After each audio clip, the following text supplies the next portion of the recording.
where you get off the plane and you're like, oh shit, what the hell did I just do?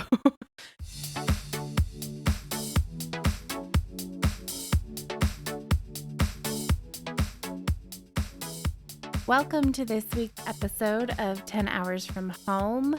I have just landed in Paris, new haircut, new location. I have bangs, not sure how I feel about them. I landed back in Paris after being in the US for an extended period of time this last little stretch.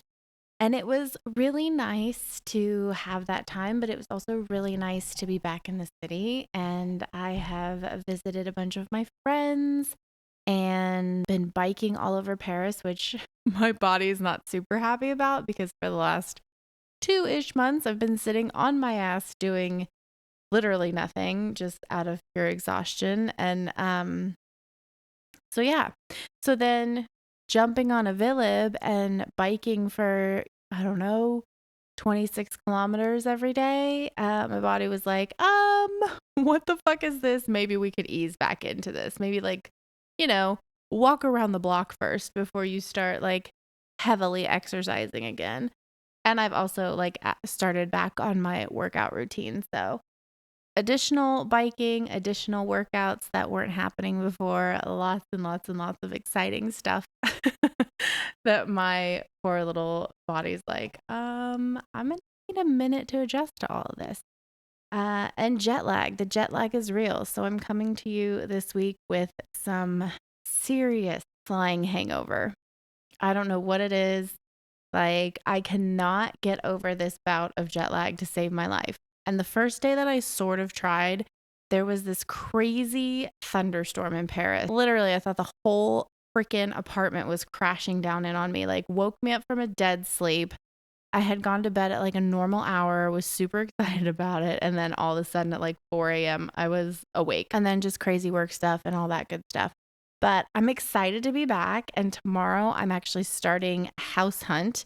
I'm packing all my stuff up out of my apartment and AKA my friend's apartment who was letting me squat in between coming back and forth. And I just have a few things left here that I need to kind of move to somewhere else. And I'm looking to buy an apartment actually.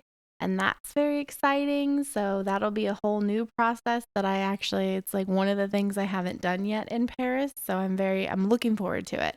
Looking for 300 square feet. I know, shock and awe. So that hunt starts tomorrow, which is very exciting. And yeah, 300 square feet. I don't know what I'm going to do with myself in 300 square feet again.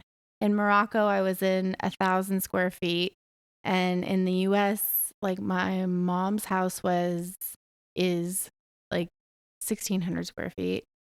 So I don't know what the hell I'm going to do in 300 square feet, but I haven't been in a shoebox in a really long time. So we'll see how, if the walls start closing in on me or not. But anyway, I'm very excited to have a full day tomorrow of apartment hunting. I'm looking forward to that. And we'll definitely keep you posted on the process of all of those things, especially being an American, because they don't like to give Americans money here or bank accounts or anything just because the FBI monitors our accounts. Anyway, we'll get into that in a whole nother episode, specifically dedicated to just banking abroad. Anyway, we will get into all of that in a very separate episode. But today, after having spoken about coming as a student, coming as an au pair, the different visa options, today we're going to talk about what happens when you actually land. What are the first kind of impressions that happen? What are the oh shit moments? Because there definitely are those moments where you get off the plane and you're like, oh shit, what the hell did I just do? The different culture shock that happens, a lot of the mistakes that you can make in the beginning, or at least that I made in the beginning, and then just, kind of how to embrace it and move forward through it. That being said, let's talk about my first impressions of maneuvering around the different countries that I've lived in. I've lived in Spain, and Spain was really my first get off the plane, oh shit, my mom is gone, this is a whole new life situation. It was my first kind of jump into living abroad, and that it really took some adjusting more so than other places. I mean, France definitely took some adjusting, and Morocco is a whole different culture, right?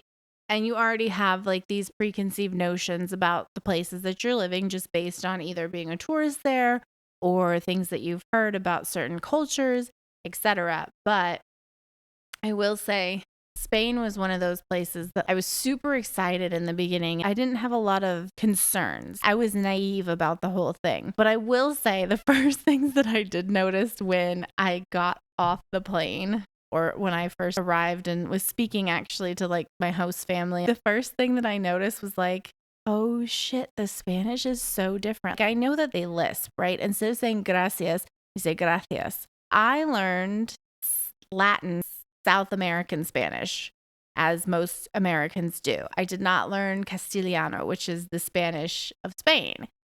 And there's a few different like vocabulary words, but in terms of the cadence and in terms of the accent and the way that they pronounce things, completely different than, anything that I experienced speaking Spanish in California.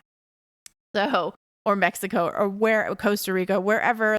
I definitely wasn't used to it. So I remember I was walking with my host family down Avinguda Diagonal, which is like one of the main boulevards in Barcelona, that it's just kind of like it traverses the city diagonally. So it's Diagonal Avenue, if you would like a translation. And we're walking it, and it had like a bunch of shops. And the mother of the family asked me, "Oh, do you like Thara?" And I'm like, "Do I like Thara? What the hell is Thara?" Like I've never heard this word in Spanish.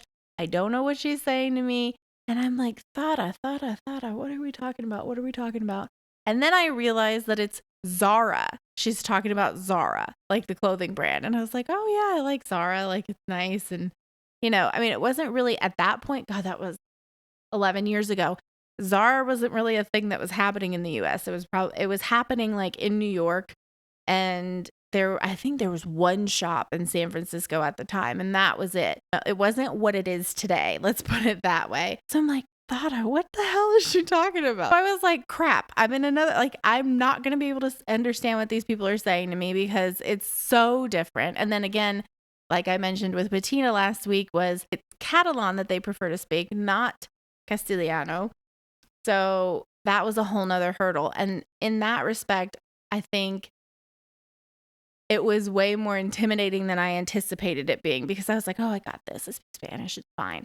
So I was kind of having an oh shit moment. Am I really going to be able to do this? That was kind of like my first impression. And then the other two things that like I had to really get used to that were culture shock moments for me were how seriously they actually do take siesta. And it is very serious from 2 until 4 or 1, sometimes 1 o'clock until 4 p.m. You can't do anything in the city. Like even in a big city like Barcelona, you can't do anything. You can't go grocery shopping. You can't go to the bank. You can go eat at a restaurant. That's pretty much all you can do. But between like 2 and 4, you are expected to eat and nap. And I have to tell you that was not a hard thing to adjust to because after a few months, I missed my siesta. And I remember when I moved to France, I was like, oh, they're going to have siesta too. Obviously, like Latin culture, like, Latin countries, it's the same. They're going to have siesta. Nope. Parisians do not do siesta. They will do a long lunch, but they will not do a siesta. It was a hard adjustment. When I came to Paris, I was really upset about it. And then something that is similar in France is that Sundays, nothing happens. Literally nothing happens. You cannot go to the grocery store. You cannot go to anywhere.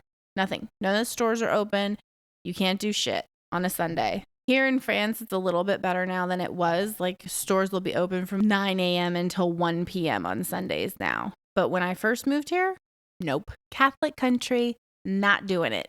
So Sundays are sincerely for rest. You can't go to the mall. You can't go shopping. You can't go get your groceries. You can't, like, that is the day that you spend with your family. And that's really what it is. Like, you can't do anything. If you do decide to move to Spain, definitely take that into consideration because siesta is serious and Sundays are for doing nothing other than drinking and eating, which is a lot of what Spain is about.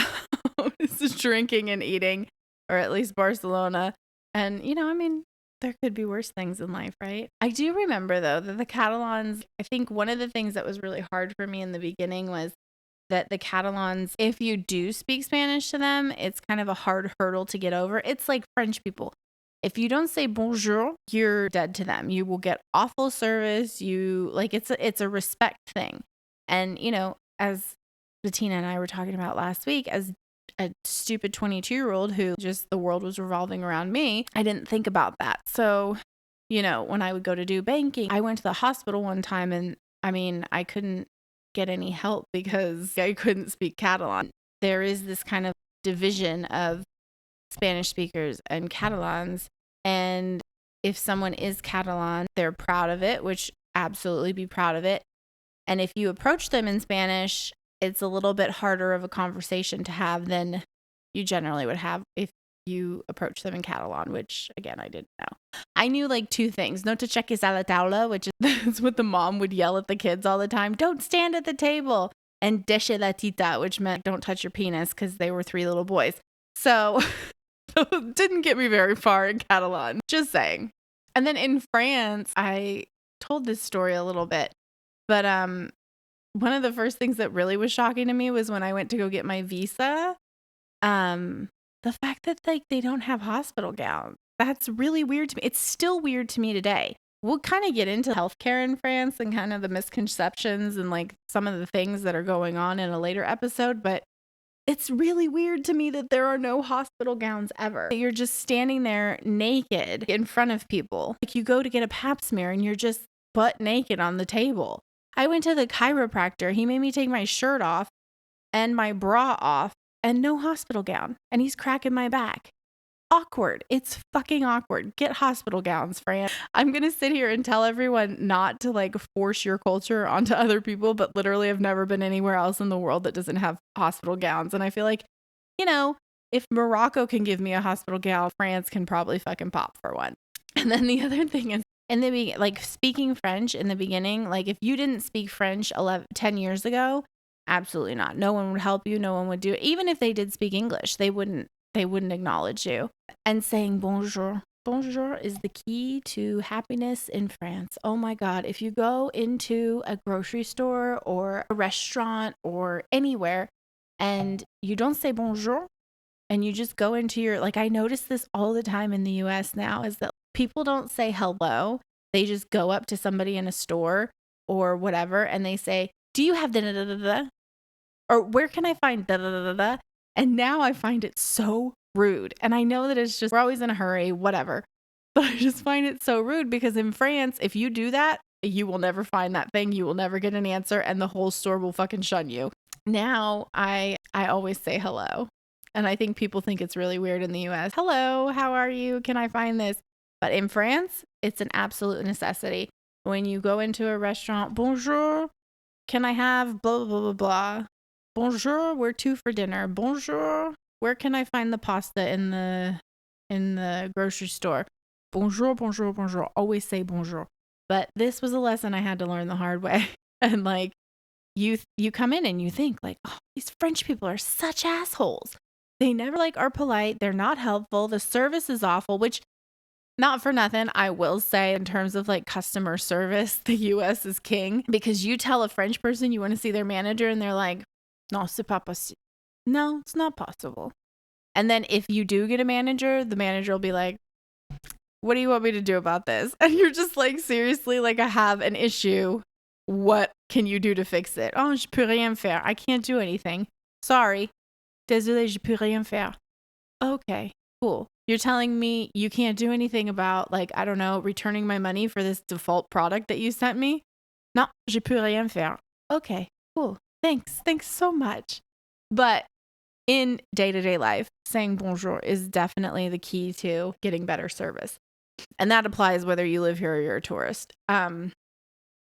So anyway, but just that little thing definitely is an entree into getting better service, People will make an effort with you if you make an effort with them. And then the other thing that I've always still to this day struggle with, and again, it's just about patience. But even to this day, I struggle with the French process of thinking. Here's the thing. You have a problem, and it's just the French education system. Hashem and I spoke about this in episode 3 and how in the French school system, you are taught facts and figures and you're expected to memorize them. You're expected to remember the rules and regulations of grammar. And that's how they teach languages too. I think French people know more about nouns and verbs and adverbs and subjunctive and all this shit than I do. And I was an English teacher. Don't tell anybody that I don't know these things, but I mean, I know them, but I don't know how to explain them, if that makes sense. But a French person can tell you how to do all that. They can't speak English to save their lives. I mean, they can now, but they will always have a French accent when they speak English, just like I will always have an English American accent when I speak French. But it's very difficult for them to fix their English, because they learn the rules, so they speak it very well, grammatically speaking. The accent is very hard to understand if you are not a French person speaking English with another French person. So it's all very facts and figures based rather than critical, immersive thinking based, creative thinking, problem solving. It's about, when did the revolution happen? 1776. Okay, you know that. Check it off the box. And I feel like in the US, our education is more based on, okay, the French Revolution happened. Why did it happen? What do you think the events are that caused it to happen? So there's just a difference in that. So when a French person comes to you and there's a problem, or when you come to a French person and there's a problem, it's about following point A to point B in a linear fashion. Whereas the solution to the problem may be in a less linear fashion. Like you may have to go to point C before you can get to point B, but there is a solution to the problem. So anyway, it's just something that still frustrates me to this day, especially in administration stuff, because we can fix this problem, but like, can we find a different route to do it? Nope. Je peux rien faire. Je peux rien faire. I can't do anything for you. Okay. But you can do something for me. We can find a solution to this problem. We have to think in a different way. And that's definitely, when I was younger and first moved here, I didn't understand it. So it would just piss me off and I'd just yell. But now I get it and I try to have more patience surrounding it, I will say, rather than just quick to anger and being upset about it.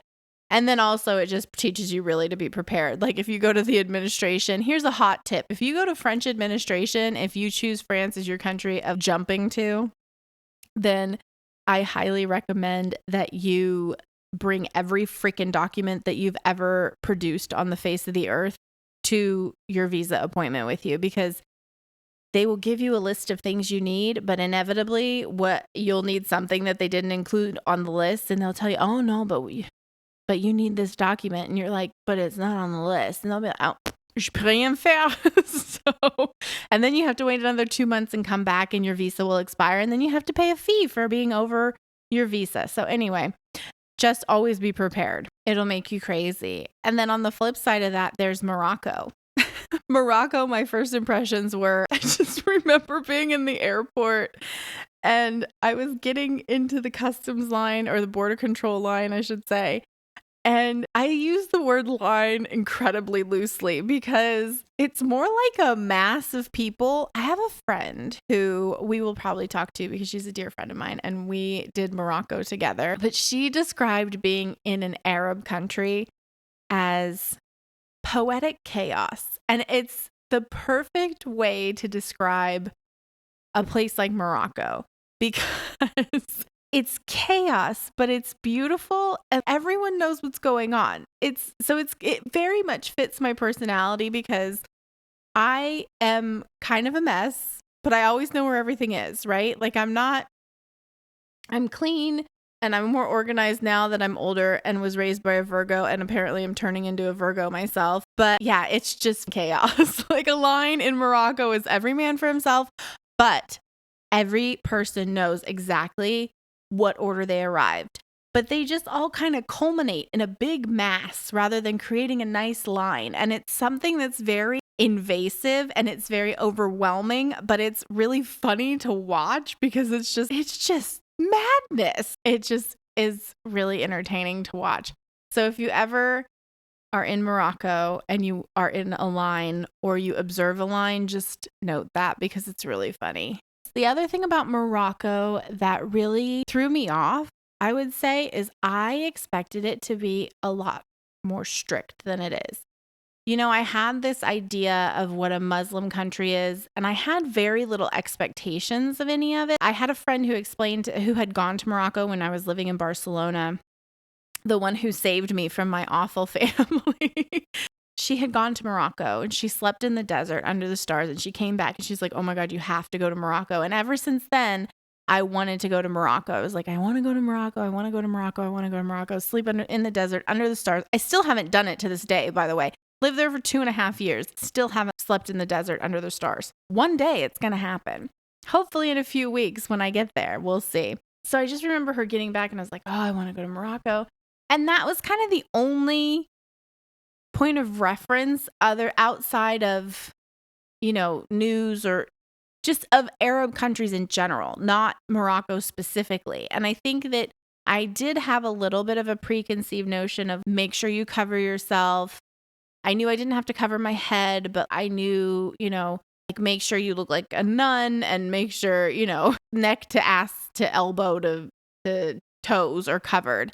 And Morocco really isn't like that. So yeah, there is an expectation of modesty, right? But modesty is such a broad subject, and Morocco is so heavily influenced by European culture that it really is a varying scale of women and men being covered, right? So you can go into the souk and you can find someone very rarely though, in a full niqab, like whole shebang, like covered head to toe. You can find someone else who's in a mini dress. And I'm talking about big cities. I lived in Casablanca, which is the business epicenter, and traveled to Marrakesh and traveled to Fez. And Fez is more conservative for sure.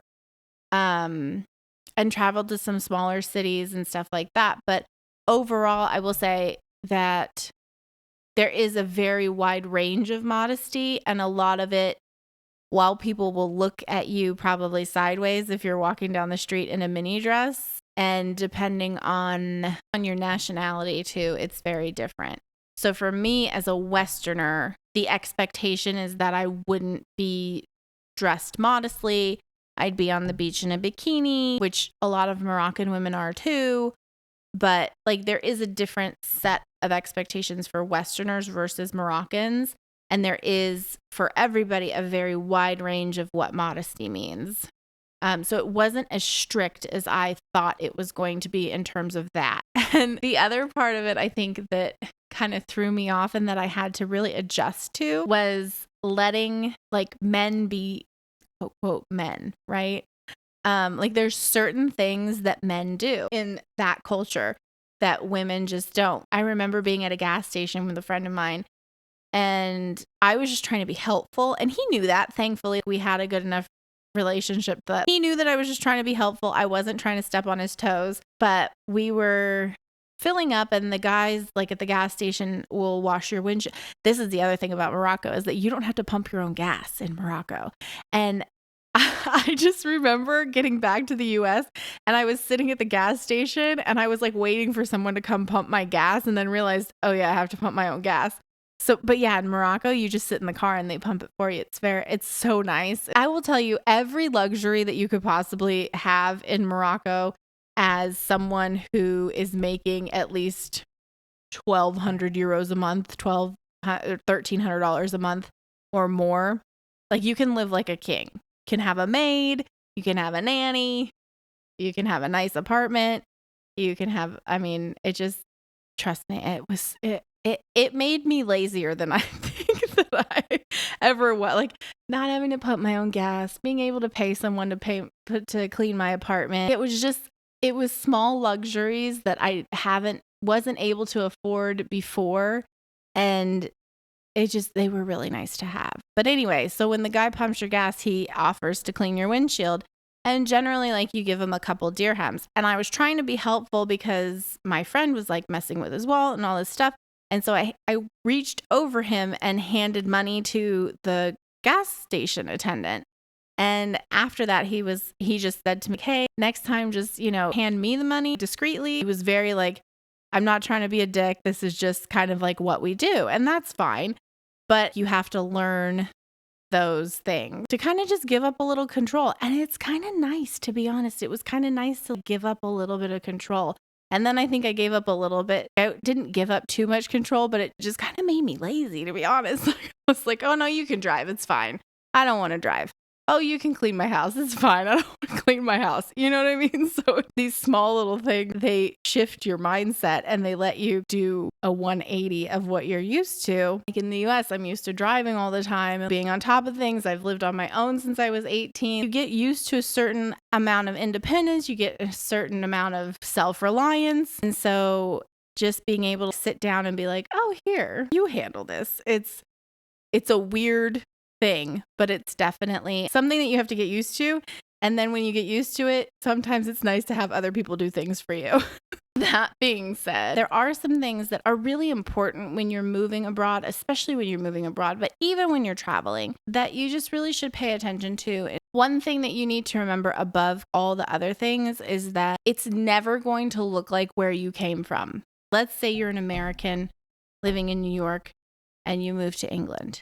It's still not going to be like New York. Even if you move to London, even if you only hang out with Americans, it's still not going to look like New York. It's not going to be like New York. There will be cultural differences.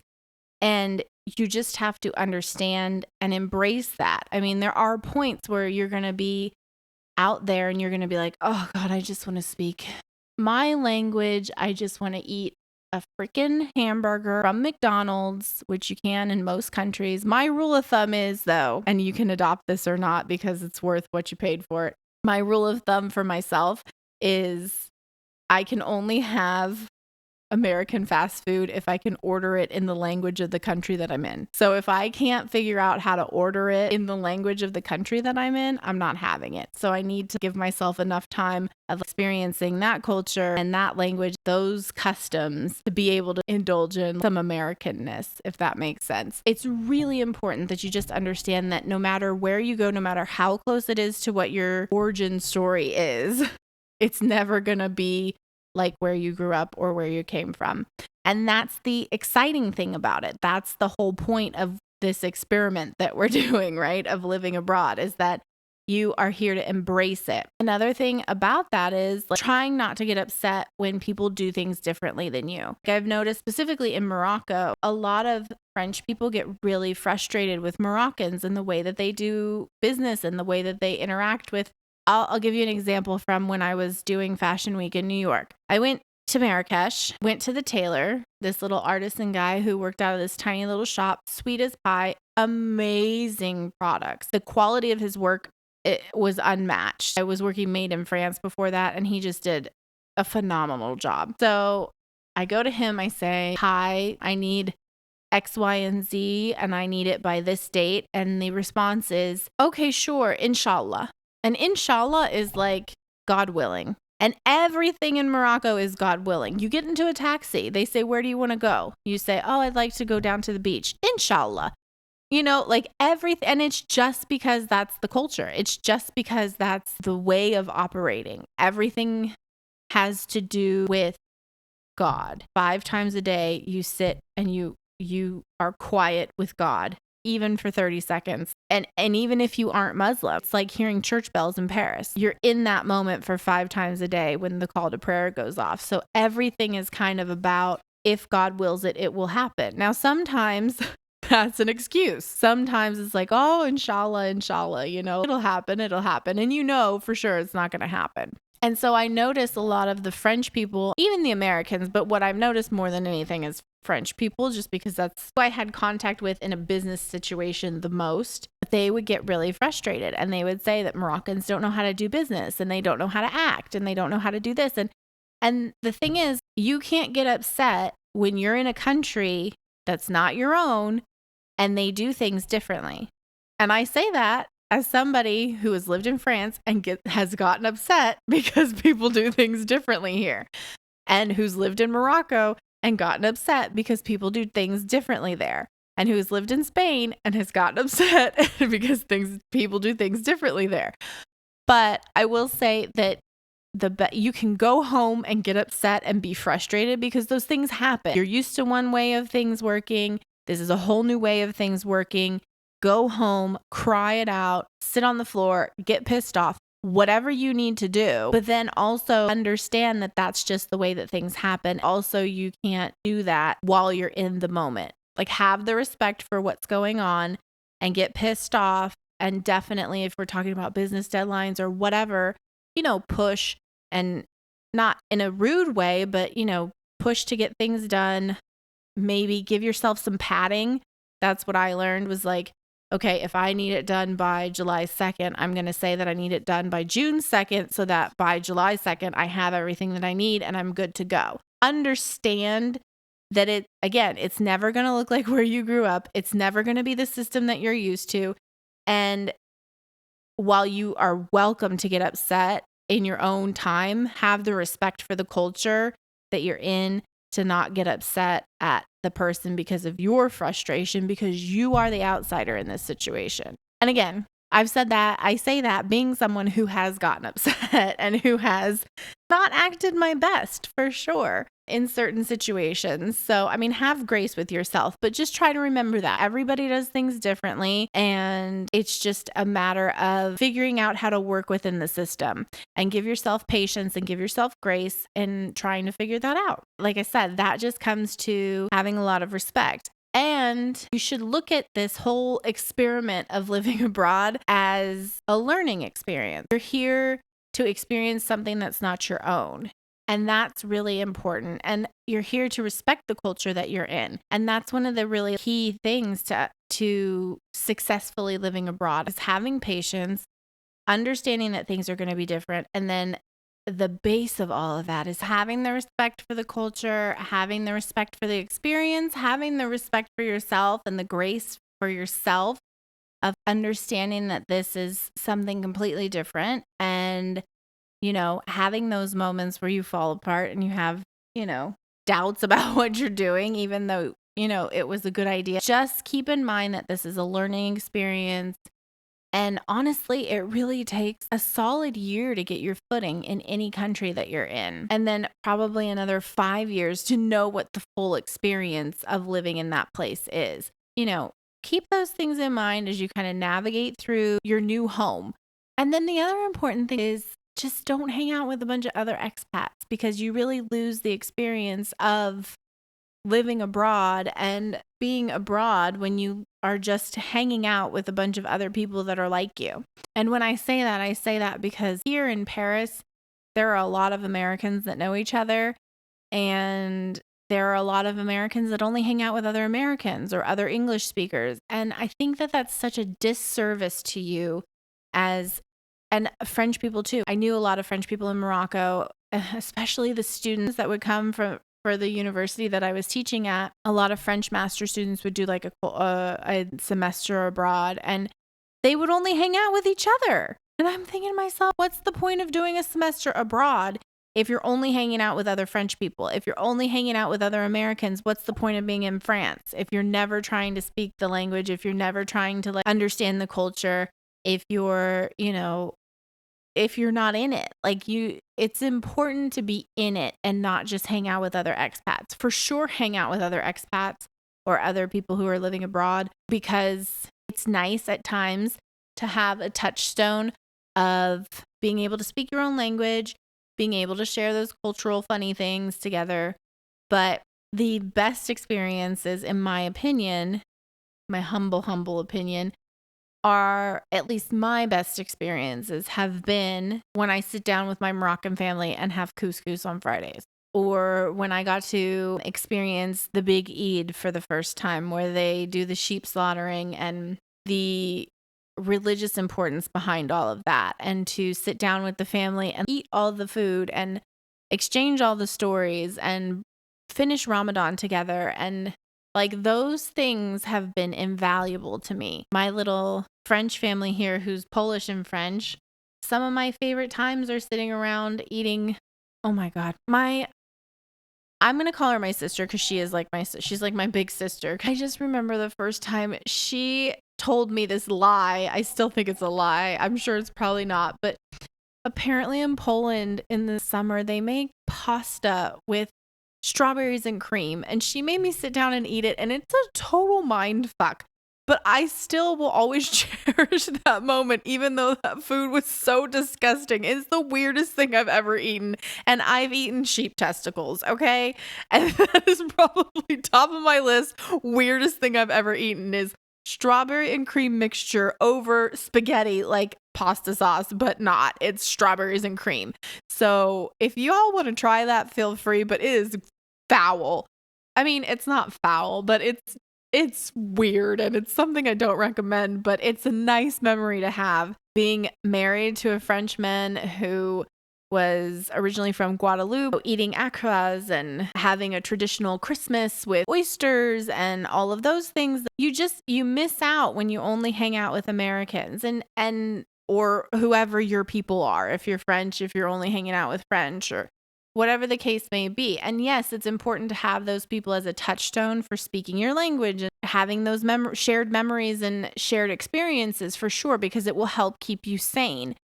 But don't get lost in that and don't get stuck in that. I think that's really important in terms of making the best of your living abroad experience, whether it's, your whole life and you create these friendships and these chosen families, or it's just for a short period of time. And especially if it's for a short period of time, and those will definitely shape your experiences and give you so much more of an experience of that culture than just hanging out with your schoolmates that are all from Germany or your colleagues that are all from, the US, whatever the case may be. So just really go into it kind of keeping those things in mind. And it's all about, like I said, at the end of the day, respect and respecting the culture, respecting the people, respecting yourself, and just kind of making it all work together and be successful. Because that's the whole point, right? Is to go back to wherever you came from, or to share these experiences, or to decide to stay for longer and say, okay, I really love my crazy Polak sister who puts strawberries and cream on her pasta, and I wouldn't change her for the world. So just keep those things in mind as you move through. And next week, we're actually going to be talking about finding an apartment, the conundrum of finding an apartment in Paris, the ease of finding an apartment in Morocco, and all of those kind of set your life up for success. Bank accounts, all apartments, bank accounts, insurance, all that kind of stuff we're going to talk about next week, and how to go about it, and the trials and tribulations, especially in France, of administration and all of those good things. I really appreciate you guys listening and hanging out with me every week and sharing this podcast, because it's growing, and every week I see there's more and more listens, and I'm so, so, so grateful for all of you who are sharing the word and enjoying the podcast and all that good stuff. So thank you very much. And as always, if you have anything you'd like to reach out to me for, you can do so at hello@atelierkate, atelierkate.com. And that's also where you can find more about my business, which is atelierkate.com, atelierkate.com. If you would like to join us over on Instagram, that is 10 hours from home on Instagram, where I share some of my travels, and you can reach out to me there as well. I look forward to talking to all of you again next week, and please share, subscribe, rate, and review so that we can help this little community and this little podcast continue to grow. Have a great rest of your week. Bye. And as always, this podcast would not be possible without my dear friend Jewel, who is a sound engineer, and she makes me sound like I'm a pro and like I know what I'm doing when it comes to sound. It has been much trial and error, but thanks to her, she has made it happen. So you can find her on Instagram at Jewel, Jewel, Remeta, Remeta, and she does sound engineering and she's incredible at it, and she does Reiki and healing, so you can reach out to her for either of those things. And the other amazing woman that I have to thank for this and for keeping me on track and doing all the good things for this podcast to help it grow is Nuhaila, who is the owner of a branding agency called Branda Blanca, and you can find her at Branda Blanca on Instagram, BrandaBlancaa on Instagram, and brandablanca.com. And she just does some amazing stuff in terms of social media, branding, content, and honestly, she just keeps me on time. She keeps me sane. She makes sure everything gets done. The only reason that things get done is because of Nuhaila, thankfully. So if you're interested in her services, definitely reach out to her. And again, thank you all for listening, and we'll talk to you next week.